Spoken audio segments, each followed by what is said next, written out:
Muy buenos días, hermanos. Sean bienvenidos a esta siguiente sesión del curso de liderazgo de la Academia Bíblica Virtual de nuestra iglesia.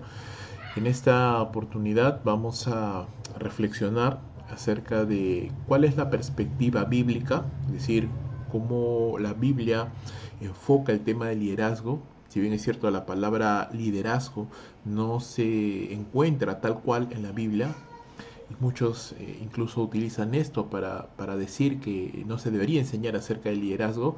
La verdad es que, si bien es cierto, la palabra en sí propiamente dicha no se encuentra en las Sagradas Escrituras, el concepto implícito de personas dirigiendo a personas, guiando, pastoreando, llámelo como usted desee llamarlo, el concepto está claramente establecido en la palabra de Dios desde el Antiguo Testamento y por supuesto también en el Nuevo Testamento. Entonces, es necesario entender y reflexionar acerca de ese tema tan importante que es el liderazgo, porque una de las cosas que más afectan la vida de la iglesia es un adecuado liderazgo o un mal liderazgo. Entonces, en este sentido, nosotros queremos reflexionar, ¿sí? Reflexionar. Vamos a ver entonces en esta sesión cómo es que la Biblia enfoca, cómo es que la Biblia visualiza la labor de aquel que ha sido llamado por Dios para una labor específica de liderazgo. Entonces, en esta oportunidad vamos a empezar algunas cositas. Vamos a ver, por ejemplo, cómo la Biblia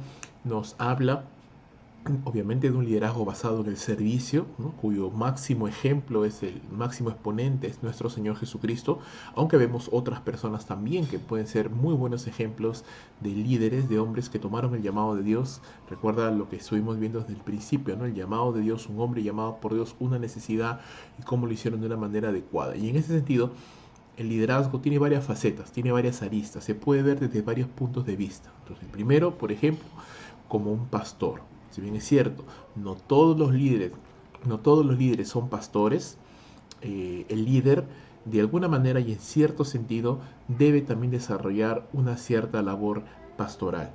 También como un padre. Si bien es cierto, siempre estamos en contra de la idea del caudillismo y del paternalismo que mucho se ve en Latinoamérica sobre todo. La Biblia sí nos muestra al líder como un padre en cierto sentido, en el cuidado de los creyentes, de los hermanos, y eso lo vamos a ver con mayor detenimiento en esta sesión. También vamos a pensar que un líder necesita todavía, y es todavía, mejor dicho, una oveja del Señor, a pesar de que esté liderando a otros, él también necesita ser liderado, también necesita ser guiado en algún sentido. Pues como mentor, como maestro. Entonces hay diferentes facetas, como nosotros podemos abordar, y cada una de ellas no es mutuamente excluyente, todo el contrario, cada una de ellas complementa, cada perspectiva complementa a las otras para poder configurar una idea bíblica de lo que un líder cristiano debe de ser. Entonces, ¿por qué es tan importante esto? ¿Por qué tenemos que hacer un curso de liderazgo? ¿Por qué tenemos que desmenuzar todas estas palabras y conceptos y examinar el liderazgo desde varias perspectivas? Es muy importante, hermanos, porque dependiendo del liderazgo es que la iglesia va a avanzar o no. Yo sé que usted seguramente pensará, la obra es de Dios, no del hombre. Sí, es cierto, la obra es de Dios, pero Dios hace su obra por medio de personas que Él llama para el ministerio, para el liderazgo, para la obra del Señor. Entonces, Dios es perfecto, Dios es santo, Dios hace todas las cosas correctas, pero nosotros no. Nosotros podemos equivocarnos, somos falibles, somos susceptibles de error, somos susceptibles de pecado, somos susceptibles de muchas cosas. Y uno de los grandes y tal vez la lista de mayores problemas que he podido ver a lo largo de los años en la experiencia que he tenido en el ministerio, tanto en el pastorado como antes del pastorado, cuando me dedicaba a viajar por diferentes provincias del país, dictando clases y conferencias de liderazgo y hablando con pastores, hablando con líderes, viendo la realidad de muchas otras iglesias de diferentes denominaciones, ¿sí? Independientemente de la denominación, de los problemas de liderazgo son los mismos y son, por ejemplo, el orgullo, la soberbia, ¿no? Que tiene mucho que ver con la inmadurez espiritual, la carnalidad, en la que a veces los líderes podemos incurrir, ¿sí? Porque estamos tal vez en un activismo, en servir mucho al Señor, haciendo muchas cosas y descuidando nuestra vida espiritual. Entonces eso definitivamente a la larga nos va a pasar una factura, no vamos a poder mantenernos en una salud espiritual, y cuando no hay salud espiritual, pues la carnalidad, la mundanalidad, pues empieza a surgir, y todos los no necesariamente todos a la vez, pero algunas de las facetas de los frutos de la carne pues se evidencian en la vida de líderes muchas veces, ¿no? Como son el orgullo, como son la soberbia, el deseo de controlarlo todo, ¿no? El que recae pues en una suerte de tiranía, en una suerte de caudillismo, e incluso hace un tiempo atrás los psicólogos comenzaron a propugnar una nueva suerte de afección que se llamaba, le pusieron más o menos un nombre así, ¿no? Como especie de caudillismo espiritual, es decir, personas que utilizaban los sitios de poder en la iglesia para poder plasmar todas sus inseguridades y querer controlar todo, y personas que se volvían codependientes de esto, porque al final se sometían a líderes abusivos, se sometían a líderes tiranos, se sometían a líderes que los trataban mal, que los utilizaban no como hermanos, sino más bien como de alguna manera sirvientes, y esto configuraba ya una suerte de males que no se había visto anteriormente, ¿no?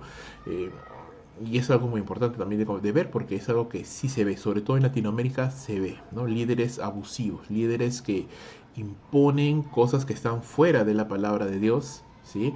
Y dañan a las ovejas, maltratan a las ovejas del Señor, pidiéndoles y exigiéndoles cosas que están fuera completamente de las Sagradas Escrituras.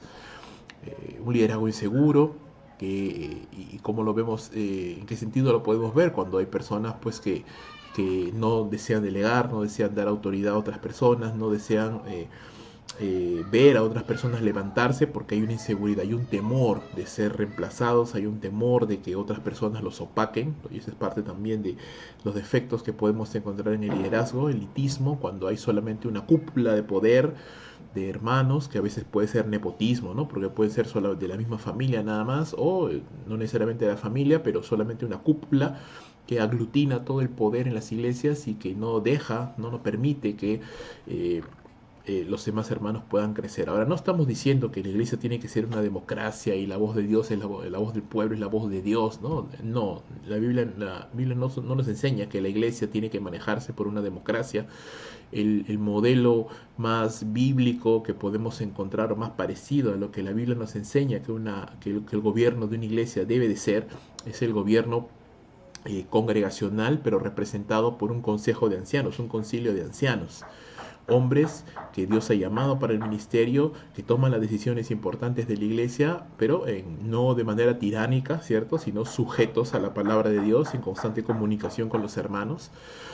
El modelo congregacional no necesariamente plasma lo mejor de lo que la Biblia nos enseña. ¿Por qué? Porque el gobierno congregacional significa que es la congregación la que vota si el pastor se queda, si el pastor se va, quiénes se eligen, quiénes no, y eso da pie a la política. Y cuando la política ingresa en la iglesia, ya eso es un gran problema. Entonces el mejor modelo es un modelo mixto, es decir, un modelo presbiterial, llamémoslo así. Tampoco no quiero ir a ese punto completamente gobernado por un presbiterio en el cual la congregación no tiene nada que ver. Yo diría que es un punto medio entre un gobierno de presbiterio y un gobierno congregacional, es decir, una representación de ancianos llamados por el Señor para el ministerio, reconocidos debidamente por la congregación, pero que pueden estar en constante comunicación con la iglesia tomando las decisiones más importantes. Entonces, antes de irme por ese lado, y eso ya lo hablaremos en su debido momento, esa es una de las cosas que también suele suceder, ¿sí? Suele suceder.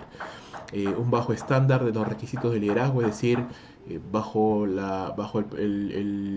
esta necesidad de que no tenemos a quién poner, entonces ponemos a cualquier persona, ¿no? Y eso bajamos los estándares de requisitos, los estándares de calidad, y ponemos a personas que realmente no están listas todavía para el liderazgo, ¿sí? Yo siempre digo, personas talentosas en la iglesia hay, todos tenemos algún talento, algún don, alguna habilidad que nos diferencia. Hay lindos hermanos con muy buenos talentos, que son buenos padres, que son buenos esposos, que son buenos hijos. Nadie lo pone en tela de juicio, pero el liderazgo requiere aún un plus adicional, más aún, ¿no? Un determinado nivel de madurez espiritual que se evidencia, ¿no? La madurez espiritual se puede evidenciar, no solamente en los hábitos espirituales, sino en la prudencia al hablar, en el trato con las personas, en a una manera de hablar, de vernos, de muchas cosas, ¿no? Entonces, en la administración financiera, en la administración, en el trabajo, en el testimonio que tenemos ante los incrédulos. Entonces, son muchos requisitos o muchos factores que el liderazgo de la iglesia, los ancianos debidamente ordenados y todo ello deben de poner en consideración antes de poner a una persona en algún lugar de responsabilidad. Por supuesto, mientras más sea la responsabilidad, mayores son los requisitos. En la Biblia, los mayores requisitos o la mayor cantidad de requisitos están destinados hacia los ancianos, ¿no? Porque son los que tienen la mayor responsabilidad dentro de una iglesia, de una congregación local. Entonces, ahora, eso no significa que solo a los ancianos se les va a exigir requisitos, sino realmente a todo hermano que esté sirviendo al Señor debe tener ciertos requisitos mínimos. Mercantilismo, es decir, cuando ya perdemos el enfoque de la iglesia y lo volvemos simplemente un medio para ganar dinero o un medio para ganar personas, que al final redunde en un beneficio económico, pero sin perdiendo de vista cuál es el objetivo realmente. Es decir, ¿por qué queremos crecer como iglesia? ¿No? Queremos crecer como iglesia porque queremos obedecer la gran comisión, no porque queremos ganar más dinero. Entonces, ¿y quién decide eso? ¿Quién define eso? ¿Quién marca la ruta, ¿no? La hoja de ruta de lo que la iglesia debe de hacer? Es el liderazgo. Entonces, los hermanos en la iglesia no son los que deciden o los que ponen la hoja de ruta de dónde va a ir la iglesia, son los líderes, son los que deciden, el pastor, los ancianos, los líderes son los que deciden, los que enrumban a la iglesia hacia determinado propósito. Y si los ancianos, los líderes no tienen claro esto, entonces definitivamente la iglesia no lo va a tener. Y por supuesto la pobre preparación bíblica. ¿Sí? Es cierto, el talento puede suplir muchas cosas, el carisma puede suplir muchas cosas, pero la preparación bíblica es vital, es fundamental. No es lo más importante, pero es una de las cosas más importantes que un líder cristiano debe tener en consideración, una constante preparación bíblica. Entonces, ante todo lo que te acabo de mencionar, solo como una introducción, ¿verdad?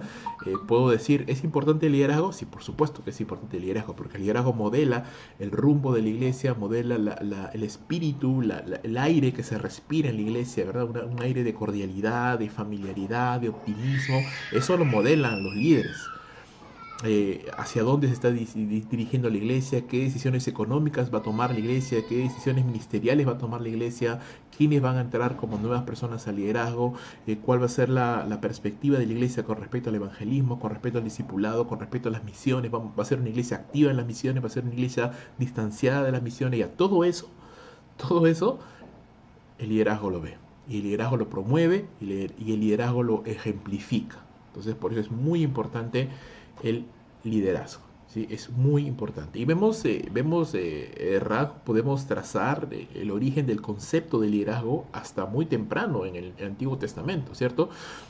Por ejemplo, en este pasaje, no lo voy a leer, lo tienes ahí en pantalla, puedes pausar el video y leerlo, puedes leerlo en tu Biblia también, está en Éxodo capítulo 18, donde vemos a Moisés muy atareado, tratando de solucionar todos los problemas de la iglesia, y ese es uno de los grandes problemas que tenemos los pastores. A veces queremos y caemos, ¿cierto? Sin querer, sin ser intencionales en esto, pero a veces caemos en crear una dependencia muy grande hacia nosotros.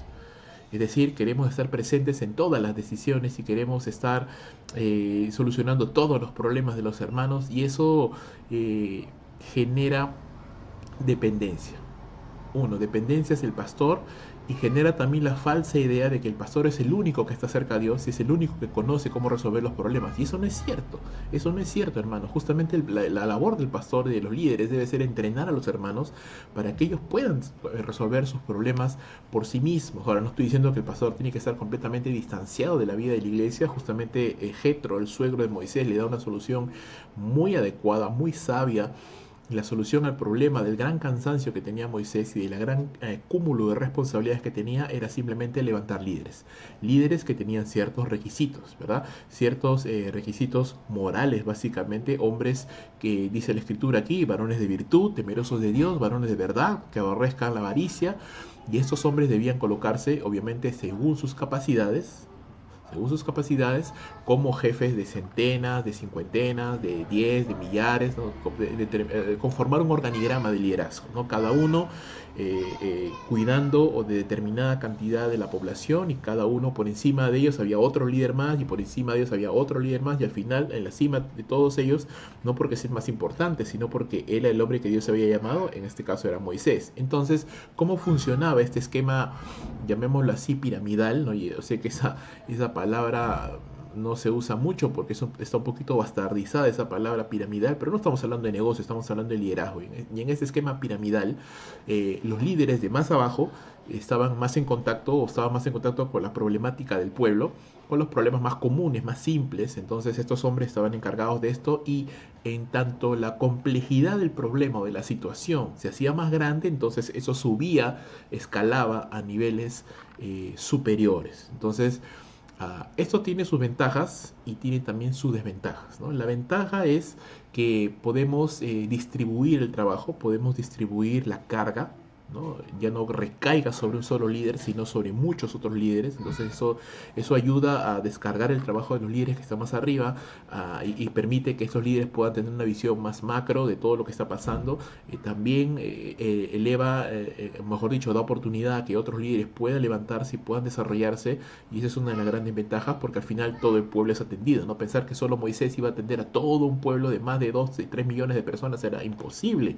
Pero si tenemos muchas personas encargadas cada uno de grupos pequeños, de racimos, llámale células, llámale como quieras, pero aseguramos que más personas pueden ser atendidas y nadie se va a quedar sin atención. ¿Cuál es la desventaja?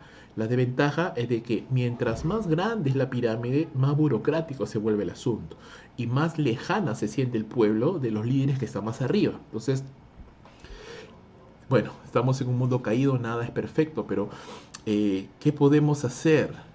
Este es un modelo, obviamente, que lo dio Jetro. Era un hombre que pues no podíamos considerar un hombre temeroso de Dios en un sentido piadoso. No es un consejo sabio, no es una orden directa de Dios, pero es un consejo sabio que Jetro le dio a Moisés, y Moisés lo aplicó y estuvo bien. Vamos a ver que esto, con el paso de los años, y cuando llegamos al Nuevo Testamento, esto ya no se mantiene igual, ¿no? No vemos en la iglesia líderes de 10, de 50, de 100, de millar, no, no vemos esto. Vemos un esquema un poco diferente, pero también parecido en cierto sentido, ¿no? Vemos, por ejemplo, y eso lo vamos a ver en el siguiente pasaje, en Hechos capítulo 6, vemos casi la misma situación, ¿no? Vemos una gran cantidad de pueblo, vemos pocos líderes. En este caso, el caso anterior era Moisés, solamente uno, acá son 12 apóstoles. Aún así eran pocos para la gran cantidad de creyentes que habían, hay una necesidad. Entonces, ¿cuál es la solución? Al igual que con Moisés, la solución fue levantar líderes. Con los apóstoles también la solución fue levantar más líderes. Igual, requisitos morales, obviamente, varones de buen testimonio, llenos del Espíritu Santo y de sabiduría. Pues, igual, requisitos morales para cada uno de ellos. Ahora, su función era básicamente servir las mesas, pero igual tenía que tener unos requisitos morales, porque es un trabajo espiritual, ¿no? Para evitar justamente injusticias, malos tratos, imprudencias. Entonces ya lo hemos hablado de esto en las prédicas de la iglesia, cuando estamos estudiando este libro de los Hechos.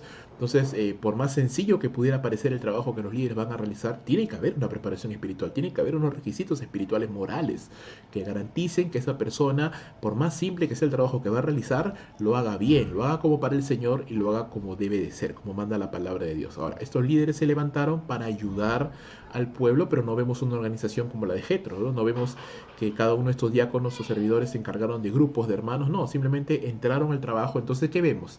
No vemos un esquema tan piramidal, sino vemos más bien un esquema más distribuido, plano, en el sentido de que no, para un hermano poder llegar a un apóstol no tenía que pasar por muchos líderes para llegar, no, era un esquema más plano, un organigrama más plano, pero más distribuido, ¿no? Hermanos entre el pueblo, ayudando a que la palabra de Dios avance y que el ministerio crezca sin esa organización tan rígida que pudiera propiciar problemas de burocracia, problemas de política, y etcétera, etcétera, etcétera. Entonces, obviamente nos quedamos con el modelo del Nuevo Testamento.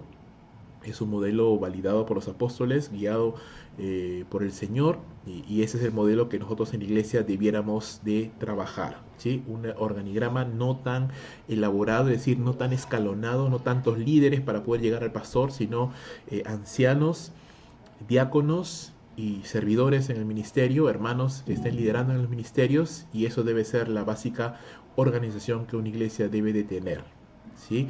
Y encargados cada uno, por supuesto, de las labores y funciones que se les haya encomendado a cada uno en particular. Entonces, empezamos por ahí, ¿no? Ahora, eso es en cuanto a la estructura. Ahora, en cuanto a la dinámica del servicio, las empresas pues trabajan tienen una dinámica basada en los méritos, una meritocracia. Por ejemplo, en China, para que un hombre pueda llegar a ser presidente, como por ejemplo el actual presidente de China, Xi Jinping.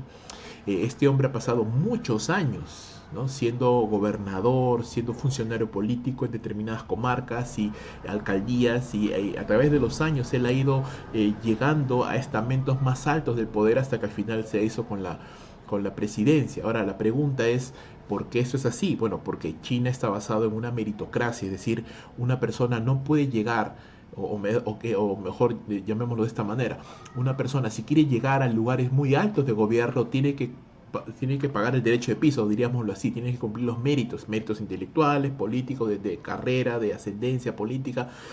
Hay una meritocracia en China. No todos los países son así. Por ejemplo, en nuestra constitución, teóricamente cualquier persona puede ser presidente, y justamente este es uno de los debates que hay ahorita en cuanto, por ejemplo, a la cualificación de las personas para ser integrantes del Congreso de la República, porque realmente cualquier persona podría ser, una persona incluso que no tenga mayores estudios en derecho, ciencias políticas, en derecho constitucional, en todas estas cosas, y ya lo han demostrado tristemente muchos de nuestros congresistas, no tener ni un ápice de conocimiento de la Constitución, ni del derecho, ni de nada. Y esto es porque nuestra constitución no exige, no hay una meritocracia, no exige, más permite que cualquier persona, si tiene los votos suficientes, cualquier persona puede estar en el Congreso. Y ya hemos tenido casos como de la tristemente célebre Susy Díaz, formando parte de un Congreso de la República, cuando es obvio que esa mujer no tiene ningún tipo de calificación para estar allí. Entonces, bueno, este es con respecto al mundo. Ahora, ¿cómo debe de ser con respecto a la iglesia? Es una meritocracia, es decir, la persona que cumple los méritos, que paga el derecho de piso, que es más antigua, tiene que estar en el liderazgo. La persona que ha demostrado habilidades financieras, o que tiene una empresa exitosa, o que es un buen jefe en su trabajo, tiene que ser automáticamente per se, tiene que ser un líder. No, no vemos en la iglesia eso. En la iglesia vemos que los criterios, las formas por medio de las cuales se puede pensar en que una persona pueda llegar a ejercer una labor de liderazgo propiamente dicha, aunque la palabra, vuelvo a repetir, no está en la escritura, pero el ministerio sí que lo está, es entendiendo que la labor que va a desempeñar es una labor de servicio en primer lugar. Jesucristo nos enseñó en Mateo capítulo 20, del 25 a 28, le dijo a los discípulos que los presidentes, los líderes, los grandes de las naciones, ¿qué hacían? Se enseñoreaban de ellas, usufructuaban los bienes del Estado, incluso malversaban los fondos, y como podemos ver en tantos casos de corrupción y tantas cosas más que podemos ver en los gobernantes de la nación. Sin embargo, dijo Jesús, entre vosotros no ha de ser así, sino más bien dice la Escritura que el que quiera ser el mayor, dice, tiene que ser el menor, el siervo de los demás. Entonces hay un paradigma basado en el servicio en primer lugar. Entonces no hay una meritocracia, sino más bien una actitud de servicio, la que todo creyente que aspira a un cargo de liderazgo debe en primer lugar manifestar. Entonces, una persona que esté en el liderazgo, o que anhela estar en el liderazgo, tiene que ser una persona que en primer lugar demuestre sus dones de servicio en todas las áreas de la iglesia. Tiene que ser una persona que haya demostrado sus dones de servicio. Y una persona que quiere ser anciano, por ejemplo, en la iglesia, siempre recomendamos que tiene que ser una persona que haya servido en toda y cada una de las áreas de la iglesia. Porque si una persona quiere ser anciano, quiere ser pastor, pero por ejemplo nunca ha servido limpiando baños, o nunca ha servido barriendo, trapeando, trabajando con niños, entonces no puede. ¿Cómo puede demostrar que tiene un corazón de servicio si es elitista en cuanto a qué cosas quiere servir y qué cosas no? No. Hay un modelo basado en el servicio. El líder tiene que ser una persona que ha demostrado, ha dado testimonio fehaciente ante la congregación, que es una persona que sirve, que está constantemente sirviendo, un espíritu de servicio, de colaboración. No solamente que le manden a hacer algo, sino que nace en su corazón ese deseo de servir a sus hermanos. No tiene el deseo, por el contrario, de los líderes mundiales de tiranizar a los hermanos o de mandar a los hermanos como un jefe, sino como un siervo. La misma palabra, el liderazgo, como le vuelvo a repetir una vez más, no existe en la Biblia, existe la palabra ministerio, ¿sí? Y una de las orígenes de esta palabra es el vocablo griego diaconía o diáconos, ¿no? Ministro, diáconos, que es básicamente un servidor. Entonces la palabra ministerio es una palabra que significa servicio simplemente. Entonces el paradigma de liderazgo es un paradigma de servicio, de ministerio, de diaconía, ¿no? En el sentido más general de esa palabra, de servicio. Es un trabajo espiritual también. Pablo nos dice en Colosenses capítulo 1, verso 28 en adelante, que él trabaja, dice, amonestando a todo hombre y enseñando a todo hombre a fin de presentar perfecto en Cristo Jesús a todo hombre. Y añade, por lo cual también trabajo, dice Pablo, actuando según la potencia de él, la cual actúa poderosamente en mí. Entonces, este es un trabajo espiritual. Entonces, si bien es cierto, el líder va a realizar labores logísticas, labores de finanzas, labores organizacionales, labores de educación. Mucho del ministerio es una labor magisterial, es una labor de enseñanza. Sin embargo, hay también labores de ministerio como barrer, como limpiar, como trapear, porque el líder tiene que saber hacer de todo. Tiene que poder enseñar a niños, pero tiene que saber también lavar unas ollas o preparar una pollada o siempre digo, el pastor no solamente tiene que saber predicar, tiene que saber costear una pollada, tiene que saber costear el alquiler de un local, tiene que saber hacer de todo. Pero también tiene que saber orar, y tiene que saber ayunar, y tiene que saber leer la Biblia, y tiene que saber aconsejar, y tiene que saber mantenerse en buena comunión con Dios y ser vigilante de su propia salud espiritual. Muchos de los hermanos estamos, como líderes, estamos tras de ellos, ¿cierto? Animándolos a que congreguen, a que sirvan, a que oren, a que diezmen al Señor, animándolos ahí, algunos más que otros, pero ahí animándolos a que se mantengan constantes de su salud espiritual, porque muchos de ellos todavía no han madurado lo suficiente y no tienen todavía ese corazón de velar por su propia salud espiritual. Necesitan que alguien los esté ahí animando.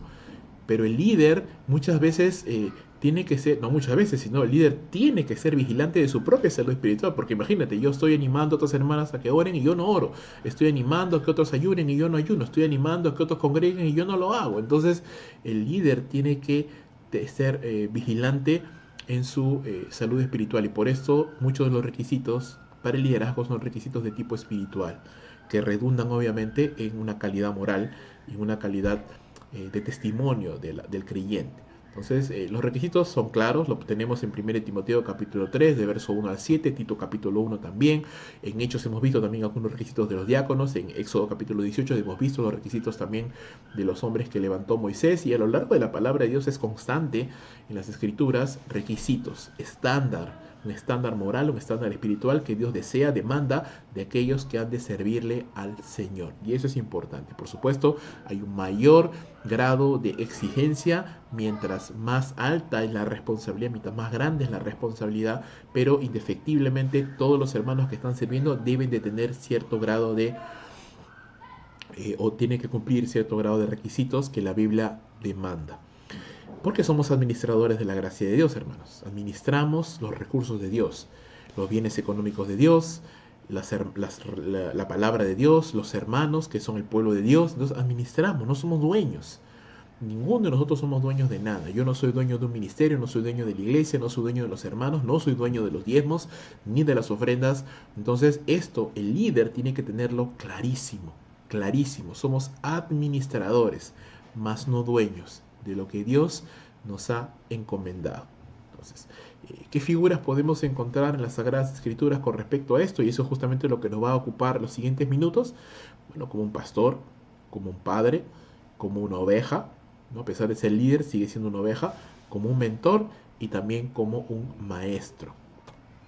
En primer lugar, un texto que me gusta muchísimo, que habla acerca, yo le llamo el manifiesto del liderazgo, es 1 Tesalonicenses capítulo 2, versículo 1 al 12. Un tremendo texto que habla de liderazgo.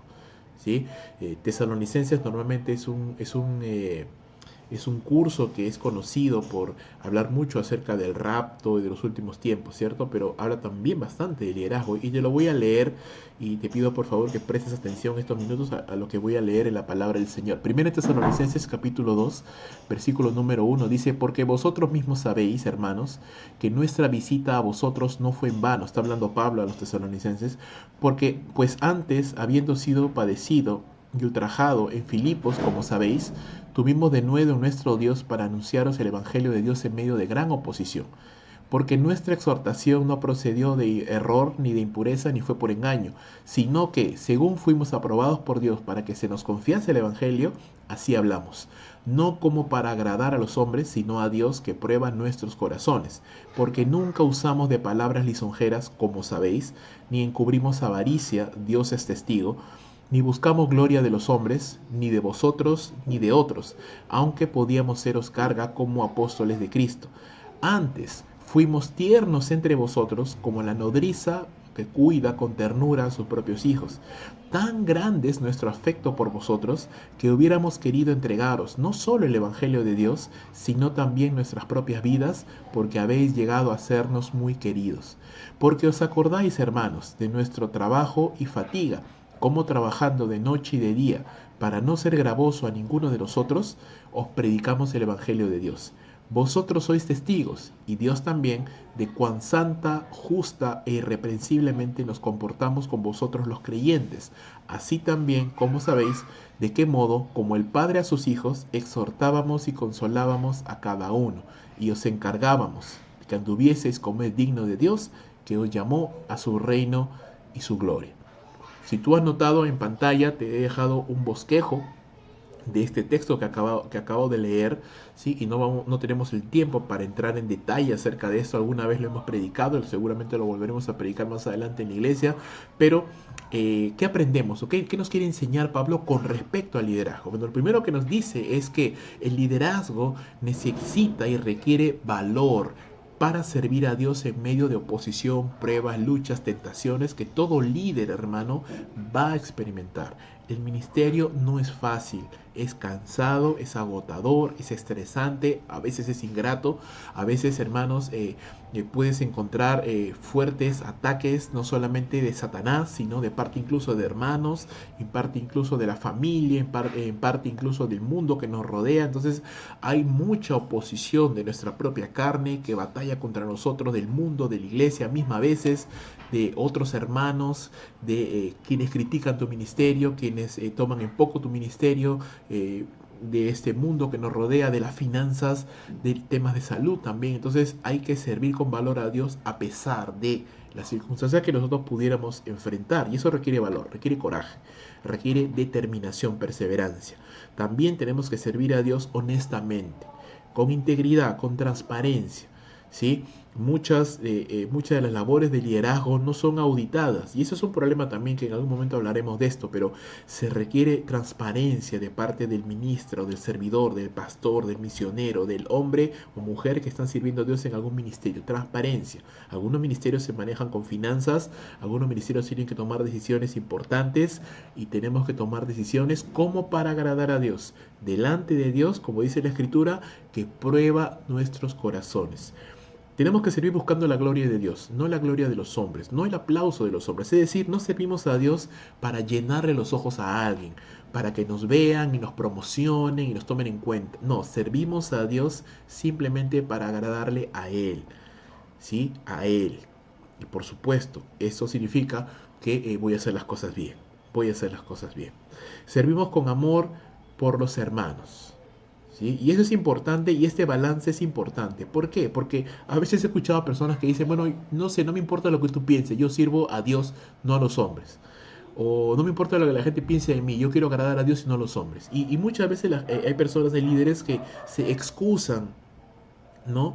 Se ponen detrás de este argumento de decir, no, yo sirvo a Dios y no a los hombres, para ser groseros, para ser irrespetuosos o para ser poco sensibles a los hermanos. Y esto no está bien, porque una cosa no excluye la otra. Agradar a Dios no significa ser grosero, ser descortés. Agradar a Dios y no a los hombres no significa que no me interese lo que la gente piense de mí. No, no significa eso. Significa que mi motivación no está en la aprobación de los hombres. Mi motivación está en hacer las cosas para Dios. Y obviamente si voy a hacer las cosas para Dios, voy a caminar en prudencia, voy a caminar en amor, voy a caminar en cordialidad, voy a tratar de ser lo más amable posible, como la Biblia dice. Pablo le dice a Timoteo que el siervo del Señor no debe ser amable, no contencioso, ¿no? Que con mansedumbre y paciencia corrija a los que se oponen, por si quizás, dice Dios, les conceda que escapen del lazo del diablo en el que están cautivos a voluntad de él. Entonces hay unos requisitos también con respecto a la actitud que el líder debe de tener para con los hermanos. Entonces el líder no puede ser grosero, no puede ser no amable, no puede ser alguien contencioso, decir pleitista. El líder no puede ser una persona que sea aislado de los hermanos, que se aísle de los hermanos, que no tenga comunicación, buenas relaciones, buen trato con los hermanos, porque entonces, ¿para qué está en el ministerio? Porque el ministerio es servicio a los hermanos. El ministerio específicamente o básicamente se trata de personas. Y si yo no estoy tratando con personas y aprendiendo a tolerarlas y a soportarlas y amarlas, en el buen sentido de la palabra, por supuesto, no estamos hablando de manera peyorativa, entonces, ¿cómo puedo servir al Señor? Servir con integridad de corazón, en santidad, y servir como padres que exhortan y animan, ¿no? Y este es el balance perfecto, ¿no? Dice Pablo ahí, como la nodriza que cuida a sus hijos con ternura, con amor, pero también como el padre que exhorta, que dirige, que corrige. Y ese equilibrio me gusta, porque entonces el líder no es el papá, el caudillo ante el cual, el taita, ¿no? Ante el cual toda la gente va para pedir consejo absolutamente de todo. No, no, no, no, no. Sino un padre responsable, que sabe, que entiende que es un mentor, que es de alguna manera un entrenador, alguien que dirige, que encamina, pero que deja volar a los hermanos, a sus hijos espirituales, por así decirlo. Que no me gusta demasiado usar esa palabra, porque está también un poquito bastardizada. Sí, la Biblia habla de esto, ¿no? De que Pablo decía, ¿no? Que él engendró en sus prisiones a hermanos, ¿no? A Filemón, por ejemplo, él engendró en sus prisiones, era su hijo espiritual. Pero no me gusta usarla mucho porque se ha bastardizado un poco en el sentido de que aquel que tiene hijos espirituales piensa que tiene derecho sobre ellos, ¿no? Y no es así. La Biblia no enseña eso. Entonces, como padres tenemos que entender que podemos engendrar personas en el Evangelio, es decir, traerlos a la salvación o ser utilizados por Dios para que lleguen a la salvación. Podemos entrenarlos, podemos derramar nuestras vidas sobre ellos, orar por ellos, aconsejarlos, pero en algún momento ellos van a volar su propio vuelo. Solamente podemos exhortar, animar, aconsejar, pretender extender una autoridad o un poder o un control sobre los hermanos equivale a que un padre quiera aún decirle a su hijo de 40 años qué ropa tiene que poner, qué cosas tiene que comer y que tiene que irse a dormir a las 8 de la noche. Eso es absurdo, ¿verdad? Cuando uno ya tiene cierta mayoría de edad, ya tú decides por ti mismo, tu padre te puede aconsejar, tu madre te puede guiar, te puede orientar, pero ya no te va a decir, hey, toma tu leche a las 8, ¿no? Ya son 8:30 a dormir, ¿ah? Ya no, porque ya eres una persona independiente, adulta, madura. Es lo mismo en el ámbito espiritual, hermanos. Tenemos que entrenar, tenemos que cuidar en los primeros estadios de la vida espiritual de los creyentes y luego, vaya, a volar. Vaya a volar su propio vuelo, que Dios te utilice, que Dios te bendiga. Si tienes un problema, aquí estoy para ayudarte, aquí estoy para orar contigo, para aconsejarte, pero vaya a volar, vaya a hacer lo que Dios le ha encomendado a hacer, ¿no? Esa es un poquito la perspectiva y me gusta esto y eso da para estudiarlo mucho más. Vuelvo a repetir, esto es una visión panorámica nomás de este capítulo. Algún día volveremos a predicar acerca de esto, pero damos gracias a Dios por eso, ¿no? Muy bien. Con respecto al líder como pastor, vuelvo a repetir, no todos los líderes van a ser pastores, pero todos aquellos que ejercitan alguna labor de liderazgo van a realizar en cierto sentido una labor pastoral. Es decir, la maestra escuela dominical que trabaja con niños va a ejercitar de alguna manera una labor pastoral. Y no estamos diciendo que ella es una pastora, porque esa figura no existe en la palabra de Dios, pero sí va a ejercitar una labor pastoral con los niños, porque va a preocuparse por ellos, va de alguna manera a orar por ellos, va a aconsejarlos, va a interiorizarse un poquito de la vida de ellos.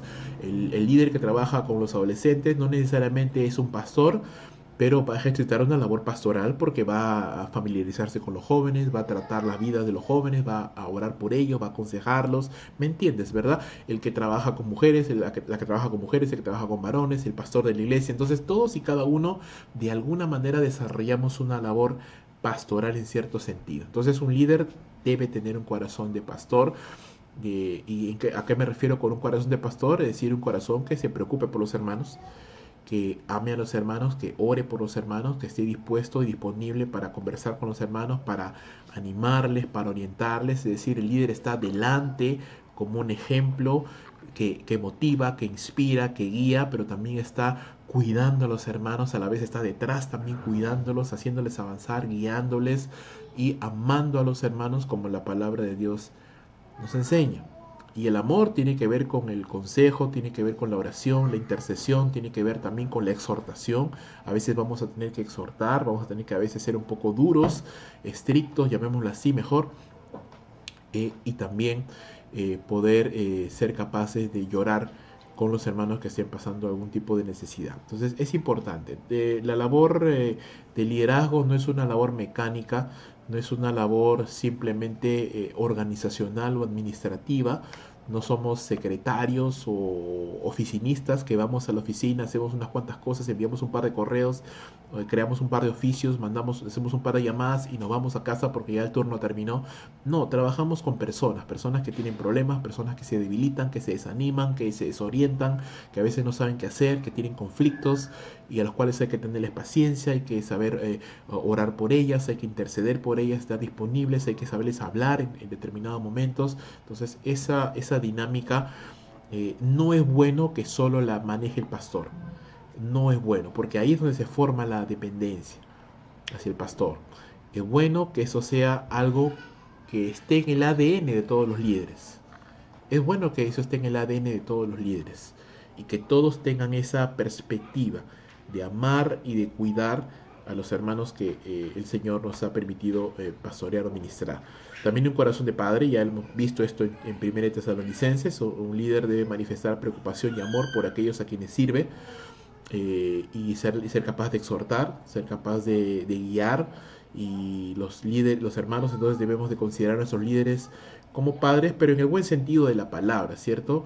Como hijos adultos que ven con respeto a sus padres, ¿verdad?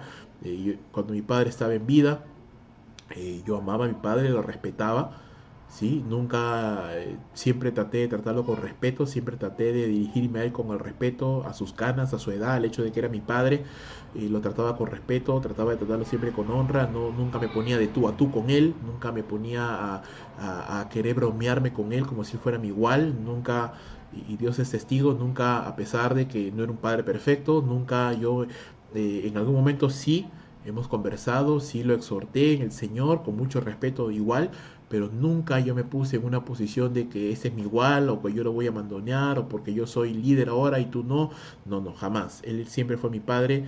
Aún hoy, hasta el día de hoy, hay pastores, hermanos que son antiguos en la fe, que me han sido de bendición para mi vida y yo nunca me pongo a igual con ellos, o por ejemplo con mi pastor, ¿no? El pastor Jorge. Yo no digo, ahora yo soy pastor, así que ahora te hablo de tú a tú, ¿no? ¿Qué tal, Jorgito? ¿Cómo estás? No, pastor Jorge, ¿cómo está?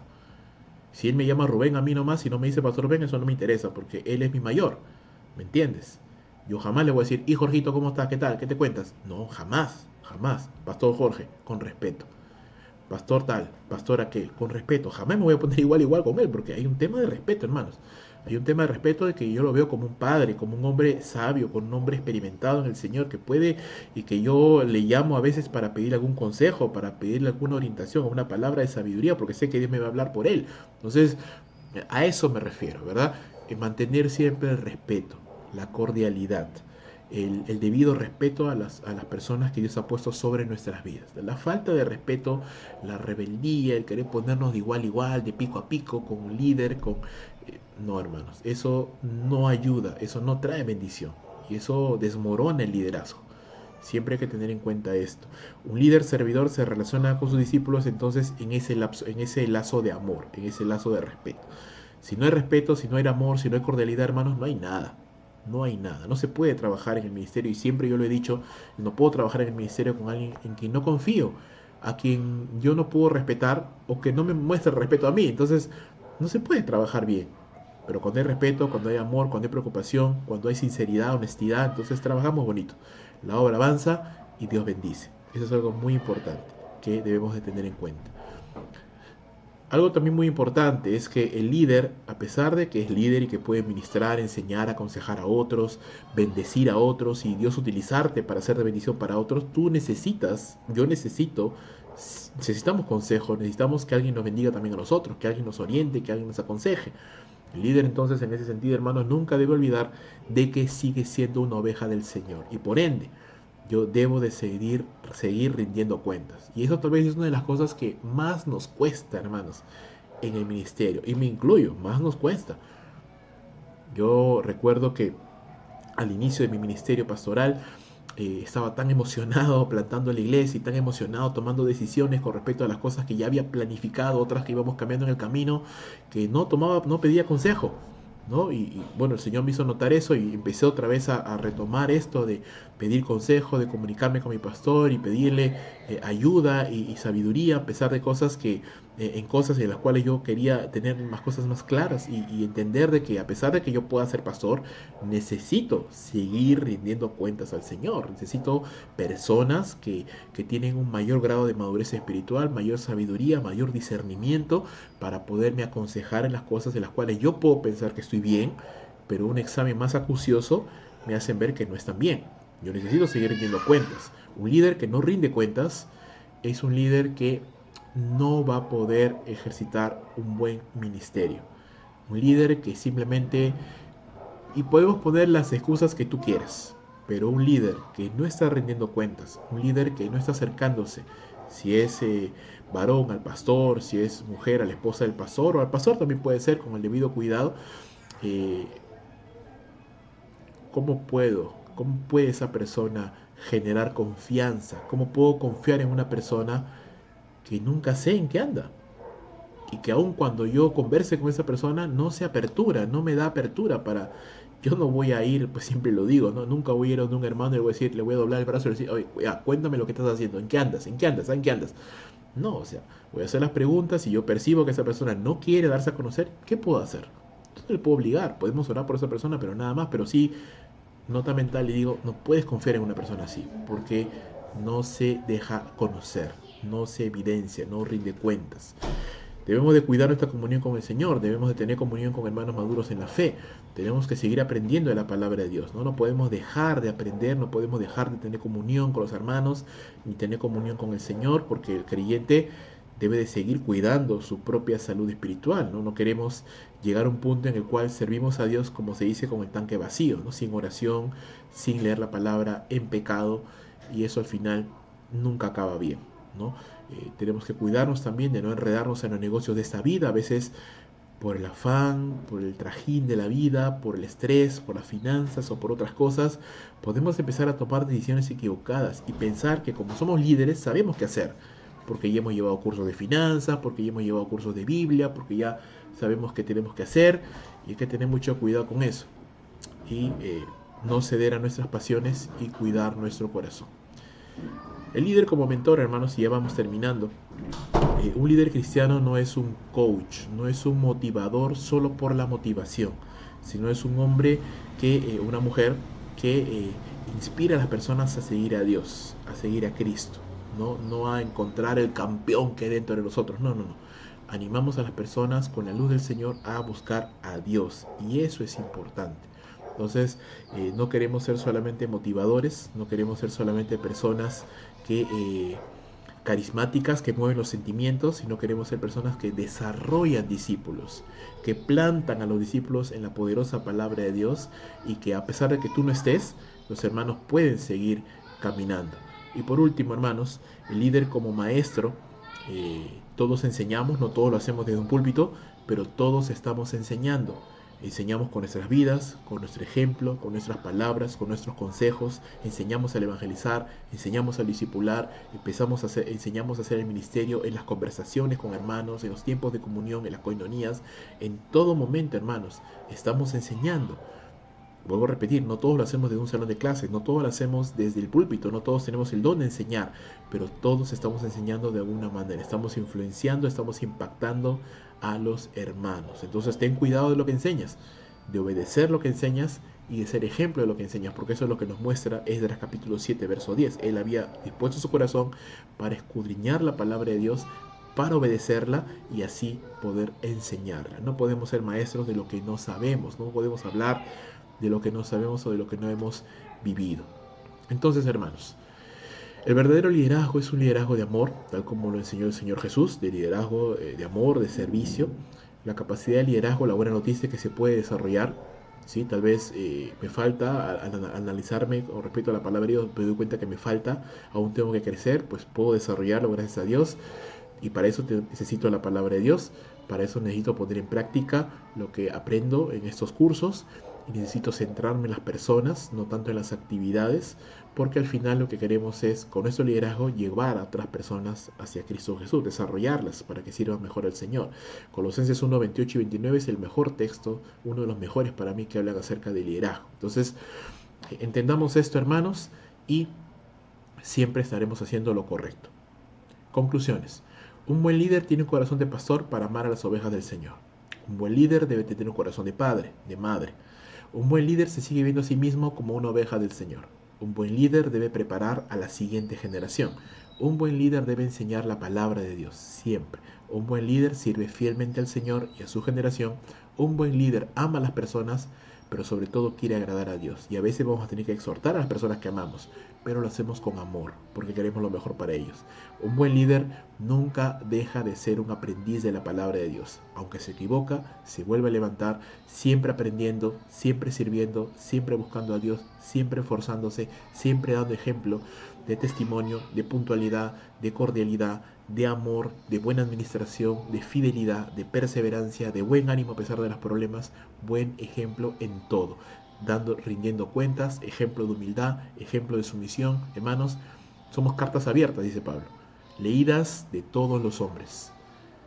Lo que la gente ve es al final lo que va a impactar a las personas. Que Dios bendiga, hermanos, esta clase y que nos anime a ser mejores servidores del Señor para la gloria de su nombre. Nos vemos en la siguiente sesión, hermanos. Que Dios te bendiga.